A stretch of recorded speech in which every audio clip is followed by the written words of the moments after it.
ओम नमः शिवाय, श्री शिवाय नमस्तुभ्यम। एक बार फिर से आपका स्वागत है शिव शंभू यूट्यूब चैनल पर। हम शिव महापुराण का गुणगान कर रहे हैं और आप श्रवण कर रहे हैं। अभी तक हमने रुद्र संहिता के खंड 2 का 5वां अध्याय देख चुके हैं। अब 6वां अध्याय है संध्या की तपस्या। ब्रह्मा जी बोले, हे महाप्रज्ञ नारद, तपस्या की विधि बताकर जब वशिष्ठ जी चले गए तब संध्या आसन लगाकर कठोर तप शुरू करने लगी।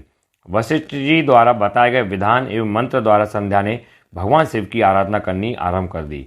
उसने अपना मन शिव भक्ति में लगा दिया और एकाग्र होकर तपस्या में मग्न हो गई। तपस्या करते करते 4 युग बीत गए। तब भगवान शिव प्रसन्न हुए और संध्या को अपने स्वरूप के दर्शन दिए। जिसका चिंतन संध्या द्वारा किया गया था, भगवान का मुख प्रसन्न था। उनके स्वरूप से शांति बरस रही थी। संध्या के मन में विचार आया कि मैं महादेव की स्तुति कैसे करूं।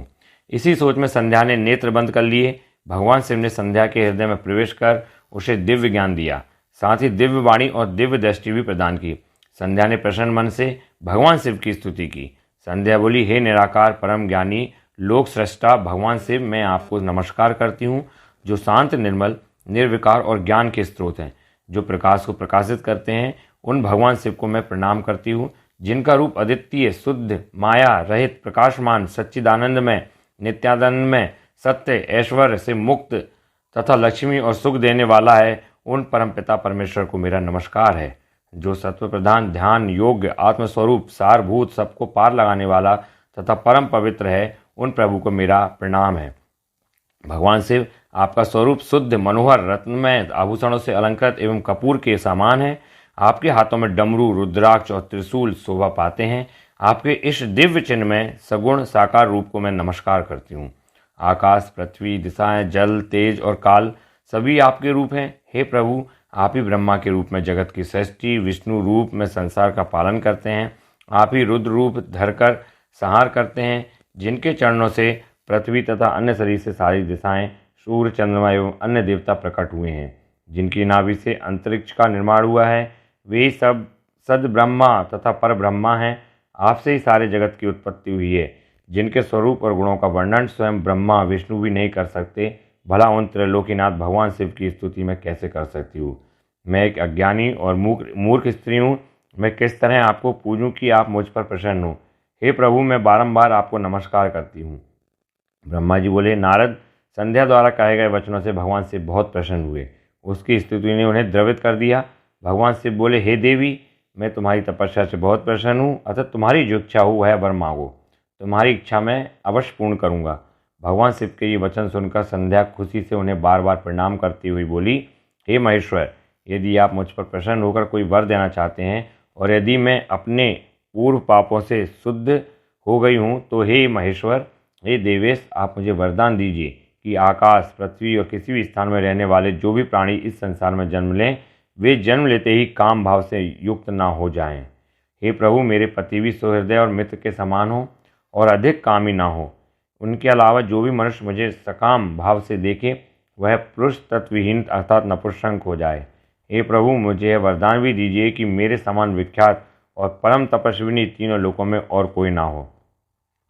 निष्पाप संध्या के वरदान मांगने को सुनकर भगवान से बोले, हे देवी संध्या, तथास्तु, तुम जो चाहती हो मैं तुम्हें वरदान प्रदान करता हूँ।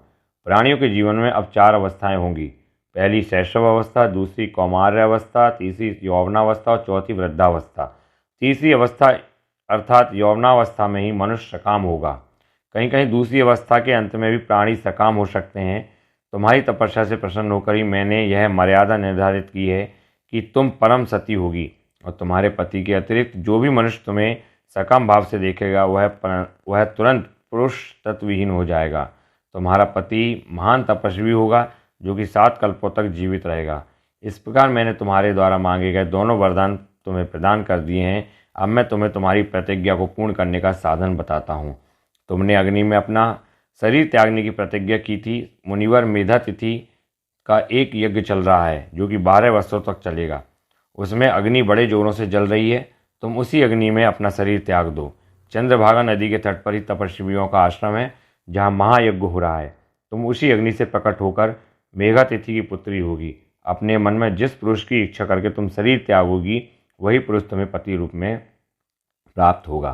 संध्या, जब तुम इस पर्वत पर तपस्या कर रही थी, तब त्रेता युग में प्रजापति दक्ष की बहुत सी कन्याएं हुई।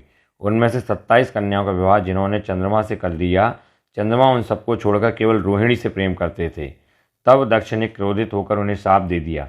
चंद्रमा को शाप से मुक्त कराने के लिए उन्होंने चंद्रभागा नदी की रचना की। उसी समय मेघातिथि यहाँ उपस्थित हुए थे। उनके समान कोई तपस्वी ना है ना होगा। उन्हीं का ज्योतिष्टोम नामक यज्ञ चल रहा है, जिसमें अग्निदेव प्रज्वलित हैं। तुम उसी आग में अपना शरीर डालकर पवित्र हो जाओ और अपनी प्रतिज्ञा पूरी करो। इस प्रकार उपदेश देकर भगवान शिव वहाँ से अंतर ध्यान हो गए। तो ये 6वां अध्याय था, जिसमें संध्या की तपस्या के बारे में बताया गया है। आगे हम 7वां अध्याय के बारे में देखेंगे। आप सुनते रहिए। ओम नमः शिवाय। श्री शिवाय नमस्तुभ्यम।